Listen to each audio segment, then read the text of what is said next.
Welcome back, everyone, to Inside the Kingdom, the show where we hang out with the creators behind your favorite comics. Today, we're stepping into the alley, right behind a very busy bagel shop with Tyler Dewhirst. Did I say that right, Tyler? You sure did.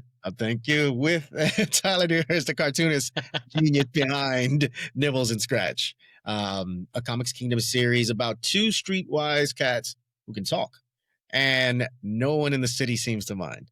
It's sharp, funny, sneakily heartfelt, and friendship, hunger, and how weird humans can be. Friendship, hunger, and how weird humans can be. Nibbles and Scratch debuted on Comics Kingdom late in 2024 and updates every Wednesday and Sunday. Perfect bites of alleyway philosophy and dumpster delicacies. Tyler's a Massachusetts-based cartoonist who is now in New York City studying for his master's degree at SVA, correct? You got it. All right. And his work blends laugh out loud gags with social observation. We'll get into the origin story. We'll talk to you, Tyler, about what's going on, the cat's chemistry, and of course, where Nibbles and Scratch are going. Well, with that, Tyler, welcome to the show. Glad to be here. Thank you. Oh, glad to have you. Glad to have you. It's been a long time coming. Again, it debuted in 2024. I'm so happy that that you're on Comics Kingdom. Fans love it. Our social media fans love it whenever we post and share it across the board. So it's really heartfelt. The art style is it's really remarkable and easy to consume, which is also one of the challenges of what we do, right? But I'm always worried about trying to make it more legible. No, I think you're doing the right thing. So I don't think you have to do too much in any of that. I'm glad to hear it. Let's talk about, I guess, its origin of one, your art, your background, and then also Nibbles and Scratch itself. For anybody, I guess, well, we'll assume there's a ton of people that are new. What's the one-line pitch? This is something I've struggled with. I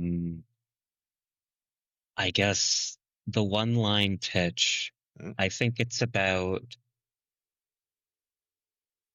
the need to know each other in the midst of difficult circumstances. I like that. I like that a lot. In those characters, I guess, you know, I guess why cats? There's like a hoity-toity answer, and there's a straightforward one. The straightforward one is that when I was a kid, I would basically just doodle things I saw in newspapers and on TV, and there was a wave of Ren and Stimpy ripoffs on TV when I was a kid, those kind of buddy comedies. Mm-hmm. And so those two characters were originally kind of stick figure offshoots of that broad trend. I had a lot of, like any kid who draws, a lot of characters in that vein of just like things that you see in media. Mm-hmm. They kind of stuck around and evolved over time. I think part of the strip's artwork is that they're not drawn, like they have different types of eyes and features than other people and animals in the strip. They're a little abstracted comparatively. I think the more highfalutin idea that I've settled on is that as animal characters kind of zeroing in on the absurdity of imbuing a creature with humanity, they're kind of outsiders, and their naivete can kind of guide the strip and lend to jokes and stories and put them at odds with their surroundings. I love that. Do you have of the two? And I'm gonna assume the short answer is no, but we're gonna ask anyway. Of the two, do you have a favorite of a character? Scratch. Scratch? Why Scratch? Because he's gentle and he's nice. Oh, and yeah. I think the assumption with the buddy comedy is that the nicer one kind of has that like let's go to see the Rabbit George kind of stupidity. Yep. Of mice and men thing. But I think Scratch they're both naive. It's less that one's smarter and more that it's like Nibbles is like paranoid naivete and Scratch is more willing to take things at face value. But I just I like his warmth and his affable nature. But I think between the two, I tend to see myself more in Nibbles. That's actually really funny. I get going back a bit to pre-Comics Kingdom. Where was Nibbles and Scratch prior to being syndicated here on King Features? So they're from when I was a very young kid, I was just doodling them, and they went through so many permutations. I did a few college projects in my undergrad where there were these kind of like prototypical versions of them. I hadn't quite settled on the idea that there weren't any other talking animals yet. Over time, the more I did it, the more I settled in on the idea of, another classic cartoon trope is just like kind of the Oscar the Grouch, like characters living in the trash. And one summer I was at work and thinking about it and kind of thinking like, oh, like the through line of the strip would be like taking that gag and then just depicting it like not necessarily realistically, but with a lot of weight, just like going into the deprivation of like living in filth and squalor on the street. And that kind of became the real basis for what the strip has ended up becoming. After school, as a kid, I was always, interested in drawing newspaper comics, and there is an instance where when I was like 11, where my parents got me in touch with the Milton Times, which was our hometown paper.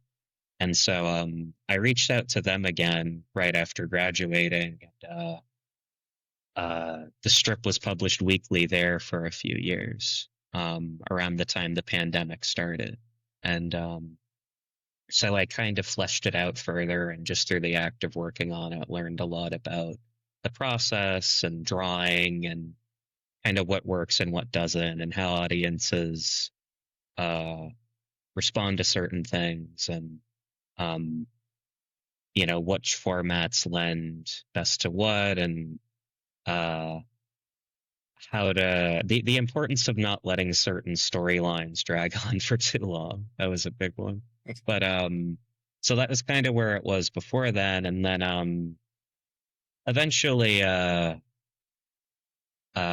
was not working with the Times anymore, but I kept up with the strip just on my own and kept developing it and trying to hone it, and occasionally showing it to people or pitching it to people, but just for my own amusement and just to show to friends, and on I guess on my Instagram I would keep up with it.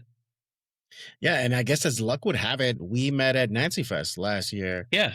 I was working with Dave Walker, who's a member of the Walker dynasty, on his documentary about Nancy and the secret Bushmiller Society. And after the fact, we met. And yeah, you and seemed to. obviously you had Nibbles and Scratch with you. You had a lot of the sequential art there that you had been building, and I was taken aback. I said, "Oh, I need this. This is really good stuff, right?" And thank you. The rest is history here on CK. But talk to me about those early days, sketching them out, right? When you were sketching out Nibbles and Scratch. When did you know that you had them? I feel like I'm continuously in a process of being like, oh, I finally got the design, and then half a year later I'll look at old drawings and they'll look maybe not completely different at this point, but like I'll be like, oh, I wouldn't draw them quite this way anymore. So you feel like you have them, and then you just, through the natural process of honing your craft and doing it more, you realize they evolve. I'm sure when Garfield started and he Oh yeah. was huge and he had the teeny eyes, Jim Davis was like, well, that's Garfield. But, slowly there was this Darwinian evolution. I think personality wise, I did this storyline that I hope to revisit someday. So I won't say too much about it, but they were separated from their dumpster miles away and they had to find their way home. And I feel like I really honed in on that dichotomy of naive paranoia and naive uh, acceptance and how that kind of guided them through their journey. And so by the time I had finished that and I was doing other gags, it felt a little funnier, it felt a little more alive. And then there are two other important characters that we've recently introduced into the strip, Dimitri and Anaya, who manage and work at the bagel shop respectively. And their interplay with the cats and kind of giving the cats people who are kind of stuck in like the human world and embody the trappings of that in different ways. I think it served as a really good like point of contrast for making the characters a bit more specific and a bit funnier. So you just referenced the bagel shop, and I guess why the bagel shop? Is there any like landmark or real life? I was working at a bagel shop at one point, and I don't know if we should edit this out, but there was not my manager, but one of my managers who one for one looked like Dimitri, and he was very rude to everyone the two times I met him. And so I started drawing him, and he became a character in the strip. And eventually, I started kind of projecting a lot of my own feelings about working and how that makes you act onto him. But just the experience of like each day we would have a lot of like extra bagels to take out back, and I would take them to the dumpster into the alleyway, and kind of thinking about like, they weren't expired or anything. Yeah. Just the thought of like, these are all kind of going to waste, and like,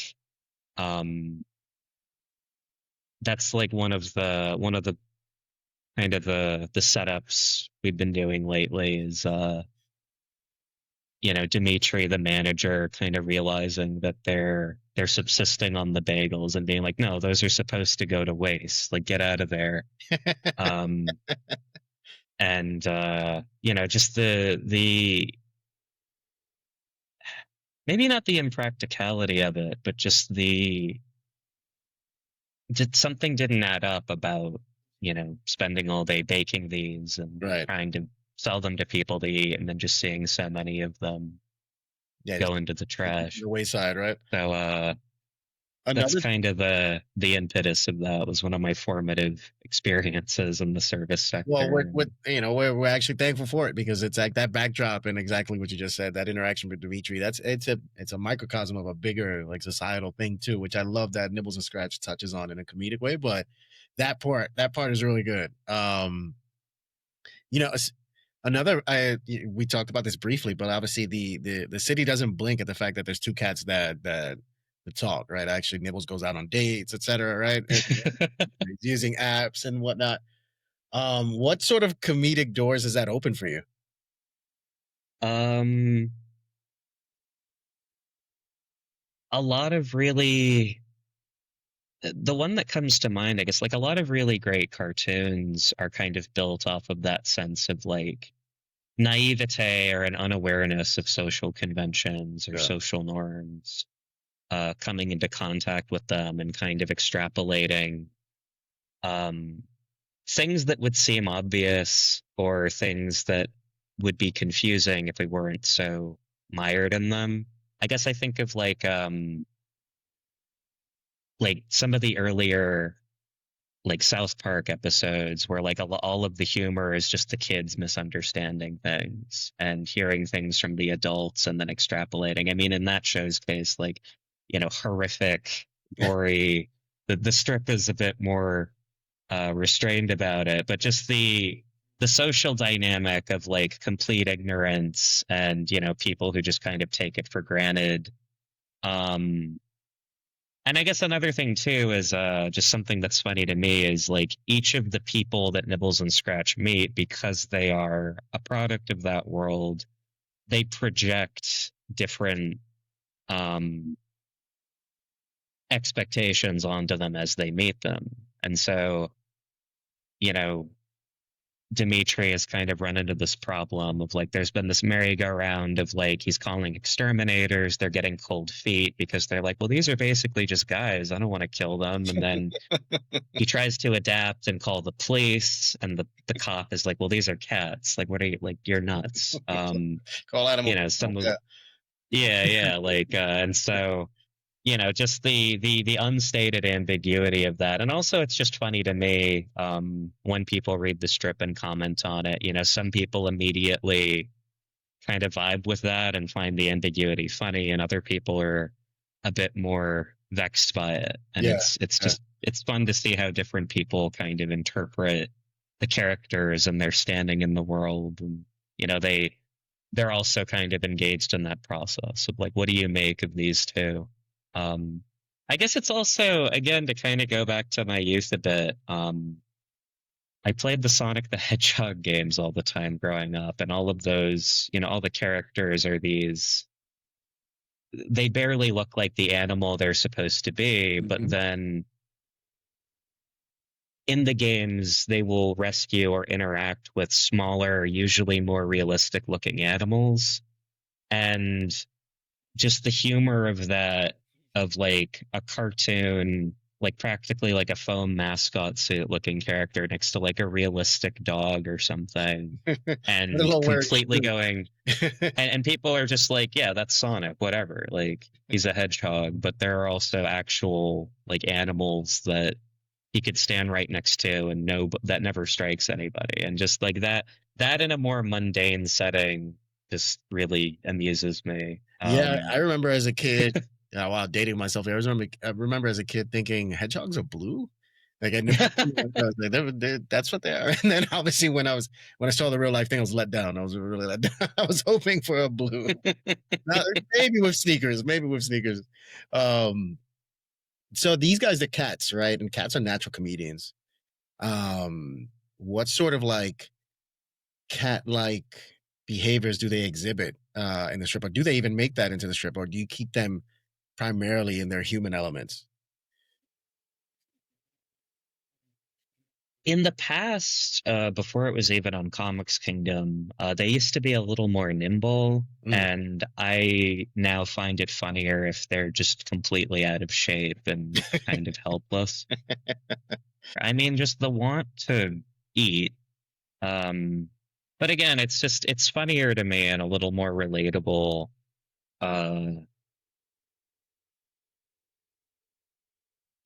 Even if they're outsiders, they've kind of been passively domesticated by their surroundings, and so they don't really know how to hunt. They struggle with death and survival. Even in their designs, like I kind of emphasize like the musculature of their legs, which is more of like a human. Like they don't have cat legs. Yeah. They're like little. It's kind of a weird mishmash of feline and human features. And I guess I do think we've had cats in my family for most of my life, and there would usually we would have two of them. They'd be buddies, and I guess an experience that strikes me is we had one very timid cat, and anytime he would go out, he was an indoor cat, but anytime he found himself outside, he was just start shaking and kind of looking around like, oh God, like what is all this? That reminds me. That actually reminds me of the two that I have here. That the exact same. Yeah. My two. His name is Brunson and Mellow, and Brunson is the more timid of the two.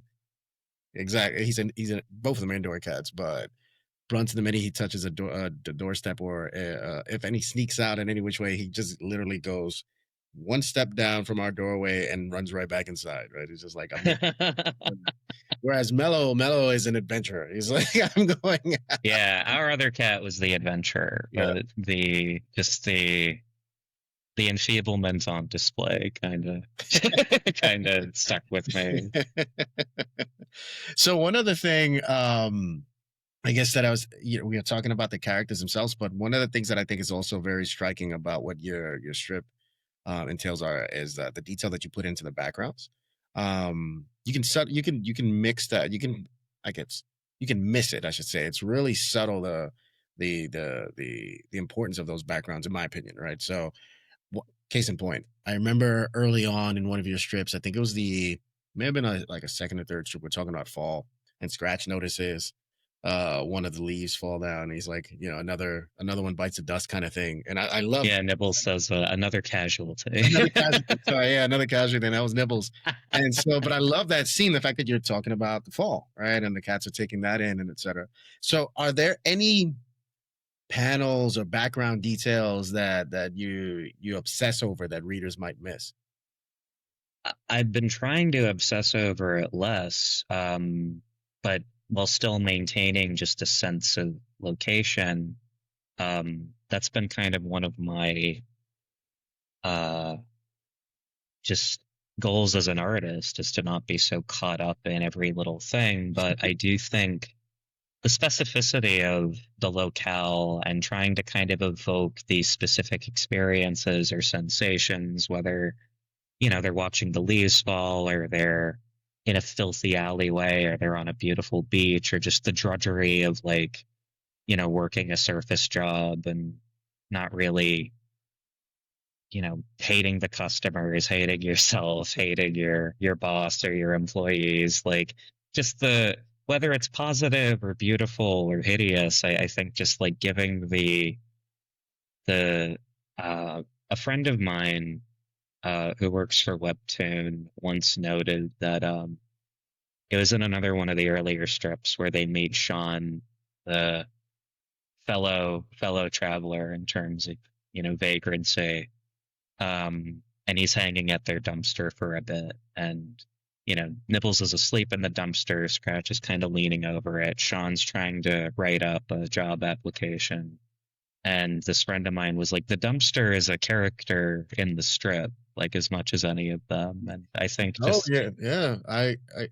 They're right. You're right. Your friend is right. and so the challenge has been to just I meant, maintain. I think ideally, unless you have a bit of a trained eye and you study or make cartoons, like, the readers they should get the feeling of it, but they shouldn't be so caught up on every little thing. That's my job, is to kind of craft that illusion. And so, if to a reader they just see the end result and it just makes them feel a certain way, I feel like that's a success to me. I don't want them to kind of get caught up. And if they want to, they can look at it more closely, and maybe, I'm always trying to fit in. I try to see how many, there's the punchline of the strip, and then without overdoing it, maybe I can fit in one or two other funny turns of phrase, or just things happening in the environment that could also be funny or amusing. And, Yeah, maybe some people will pick up on that, but I don't want it to, you don't want it to be overbearing. yeah. That reminds me of Bizarro, right? And so Bizarro and others do Mm. this as well. Bizarro, their secret symbols, their sacred symbols. I mean, um, they'll put them in the strip every day. Dan on Sundays, Wayno on daily, etc. And it's just you'll find the eyeball and all sorts. But they're just these background elements that just add more things to them, and readers have learned and been trained to follow along, and so they try to spot these in addition to obviously the gag and the art that's there. So it's just these fun little tidbits. Years and years ago, I was talking to a fellow at a family gathering, and a friend of a friend's, and he loved Bizarro, and he was talking about what you're describing with the sacred symbols and how every day it's a little game of looking out for them. So people really do love being a part of it in that way. Yeah, I see it all the time. They call out in the comments the number of symbols out there. It's a fun little thing. On that note, for comments, like obviously this is online. People comment on social, etc., on your channels. What's the nicest, or I guess maybe the or weirdest reader message you've ever received from a reader? I just love seeing again, like what people make of the strip. There's one reader who is just always pulling out, always rooting for the cats to pull through. There's another reader who seemingly keeps up with all of them, but kind of oscillates between like indignation about the premise and like interest in it. And that's always really funny to me, the kind of like push and pull of like so but It's like, again, it's it's different. One person is just totally in on the premise and kind of rooting for them, and this other person's like a little more, maybe not skeptical, but just like the oddities of it that I find funny. They seem to raise an eyebrow at, but that's kind of funny to me. yeah, that is funny. It's kind of I mean, this is a horrible analogy, but it's kind of how my wife has been watching The Challenge, this reality TV series, and I'm sure it's a great series, etc. But I think I kind of like just hate watch it. Like I just I keep like, and I enjoy it, but then I'm just like, what am I watching? Anyway. He clearly seems to enjoy it. I guess like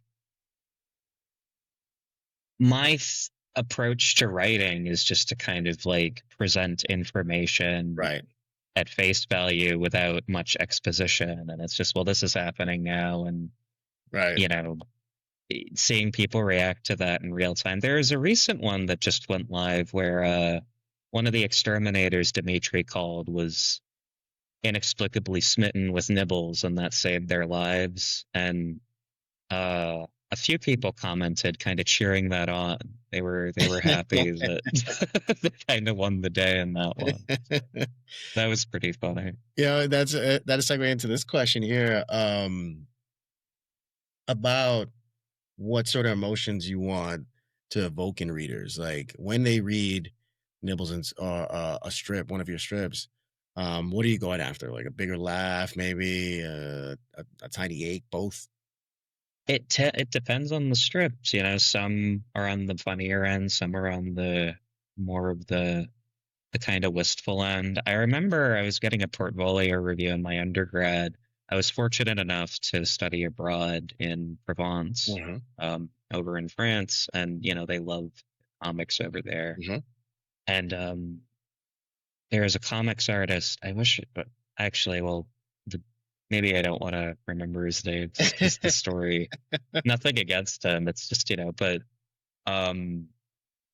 he was looking at some of the initial prototypical strips I had drawn, where I had kind of finally figured out, all right, like the premise is this, and the characters are, going to act in this way. And he said, for a comic strip, like the art is effective, but the characters are too emotionally complex. Maybe you could have like one cat symbolizing like a distinct emotion or feeling, and it's not that that's like bad criticism. It's just like not what I'm going for. Right. And so he gave like a good critique. Again, it's not like a bad story or anything, but I think part of the fun for me is just like it's a good outlet and like way to engage with like a variety of different feelings. And some of the strips are a bit more mellow and laid back, and some of them are a bit more heartwarming or upbeat, and some of them are very harsh in terms of just their humor, what they present. And I get a bit of a sick kick out of doing like harsher comics, just because I'm like, I don't even know what I'm doing as I'm drawing them. I'm just like, hey, yeah, like this is really gonna stick it to somebody. But yeah, like not even anyone in particular. It's just maybe it's just it amuses me. Like I guess because the funny pages are such a and it's not in the papers yet. God willing, someday it will be. But We're working on it. The funnies are such a source of comfort and like a perceived stability to Right. people. And I grew up loving the comics that were a bit more transgressive or satirical in tone, but there's just a part of me of thinking of like not even of any person, but just that idea of like this is a source of like good old fashioned Americana comfort for people, and I'm doing something here where just like the characters just get egg on their face and you're just stuck with I did a Christmas one that um we're gonna run later in the year. It's not Christmas yet, but I drew it a few years ago before we were being published, and it's set up like a storybook, and uh there's barely even a joke in it, but it's like funny to me. Where I guess I was watching all of these different Christmas specials with my partner, and the narrative arc of the Christmas special is like, even if they're more parodying this, like most of them implicitly believe in the idea of like the Christmas miracle. Like even if it's a small thing, the characters will experience some kind of catharsis. And I had my character Anaya going through an experience where she just spends the whole season um, clearly in need of some kind of like emotional release, and it just never comes. And I had a friend who read it and was like, "This feels like taking a cold shower." Oh.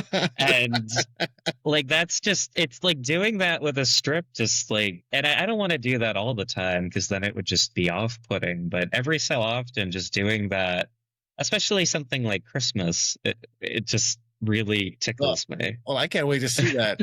Reach out to Amy and say, yeah, hey, can I see what's coming up? Um, Aside from that Christmas, is there any mini arc that you're excited to tackle in the next year or in the coming year? um well, I'm introducing the kind of the two supporting characters, Dimitri and Anaya. Mhm. By the time this episode goes live, they'll have been more of a picture of the strip, but just having more characters and having human characters who have to, work their 9 to 5s and deal with that and kind of figure out what they make of the cats and their proximity to them. I think it opens up a lot of possibilities for new jokes and just new ways that people can relate to and understand the strip and different character dynamics. And I've also just been, I mentioned Scratch is a favorite of mine earlier. I've just been, the other day, I had a fit of inspiration and I was writing a lot of funny material with him. Uh, a lot of material, and some of it's more on the optimistic end, some of it's more on the jokey end, but just his attempts to kind of befriend and help people. And then more absurd instances of Nibbles dating and the cognitive dissonance there. And there's I think one of the things I feel fortunate about is just I have no shortage of material, and the characters. It's maybe not. I feel like I've never truly had like an elevator pitch for it, but like I feel like the characters lend to a lot of different funny scenarios and ideas. There's one where, God, there's one I had years ago an idea for where Dimitri, for the first time in like 20 years, like tries to go back to the gym and is um uh like befriends, or tries to befriend some of the regulars there, and just goes through this whole like drama of like just like he's been so zeroed in on working. He hasn't really talked to anybody normally in like decades, and um just kind of getting into like, you know, a bit more of like the vulnerability and the loneliness of that character, and kind of his you know, some of his unmet needs in life, some of the things that he has rejected or that have passed him by, and how, you know, the moment he's in a room with other people who are more in touch with themselves, it's just very jarring. And that's when I've been wanting to, you know, now that he's kind of a presence in the strip, I've been interested in uh depicting for a bit. But yeah, I mean, tons of just notebooks and notes app, like little jotted down ideas for like where the characters could go and what they could do. And I I'm really excited to see the strips world kind of expanding, so opening itself up to as am these I. different. You know, as much as I love the dumpster, I'd like to see that expansion across all our strips, but no, and specifically Nibbles and Scratch. One of the I guess in that, I think as I'm listening to you describe Dimitri and the story and where it's going and how you weave all this in, I think that in itself is your pitch. It's the fact that you can weave serious, melancholy, cold showers, comedy, cats, you know, dumps. You can mix this all in, and it doesn't ever feel too heavy in any which way, and it doesn't ever feel typecast, which I think is the beauty of this strip at large. And so Yeah, it's yeah, credit to you and obviously your style and thank you. you have going on. If I had to ask a question of you in regards to Nibbles and Scratch, right? Each character. Mhm. Um Funny question, silly, lighthearted one.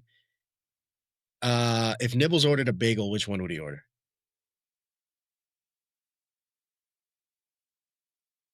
Probably one of the bagel sandwiches with like a sausage or something. Yeah, I feel like I haven't. load it up with everything on there. Yeah, he would want everything but the bagel. He's kind of settling for them because it's there. Um, you know, he's got a bit of a in a better life he would be a pickier eater, you know, but he's kind of, you know, the bagels, you know, it's the leavings from throughout the day. You don't want to settle for that. That reminds me, I And think your opening strip on Comics Kingdom was where he found the crow, and he was just really excited. yeah. We have crow, we have crow.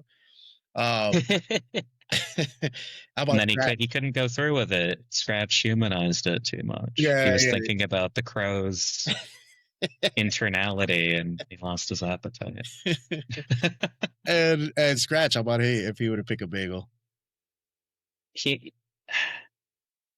he's down for anything. He might just go with like a classic plain bagel. You know, he's in that kind of state of you know, it's the simple things. He's just happy to get a meal. Yeah, that's fun. Well, Tyler, this has been an amazing conversation. Obviously, we're so through the moon that Nibbles and Scratch is here. And I'm gonna follow up with Amy on that Christmas story because I want to see where that's going. If it's here, if not, we'll see if we'll chase that thing down. But obviously, huge thank you, Tyler, for joining us on this Alleyway tour. Uh, for anyone that's followed along and still with us here on Inside the Kingdom, you can read the strip today on Comics Kingdom and every Sunday, Wednesday, catch the new installments. If you've enjoyed this chat, this alleyway chat of ours, hit subscribe, leave a review, share the episode with a friend or a cat. Judges their big order. It's how we get more visibility into this, keep this going, and bring more joy to everyone across the interwebs. Tyler, where can we find you? Well, I'm on Instagram at Tyler Dew Art, DEW Art, and on Comics Kingdom. Those are kind of the main the main outlets, professionally speaking. All righty. Well, again, thank you for joining us, and we'll see you next time on Inside the Kingdom. Thanks for having me. Of course.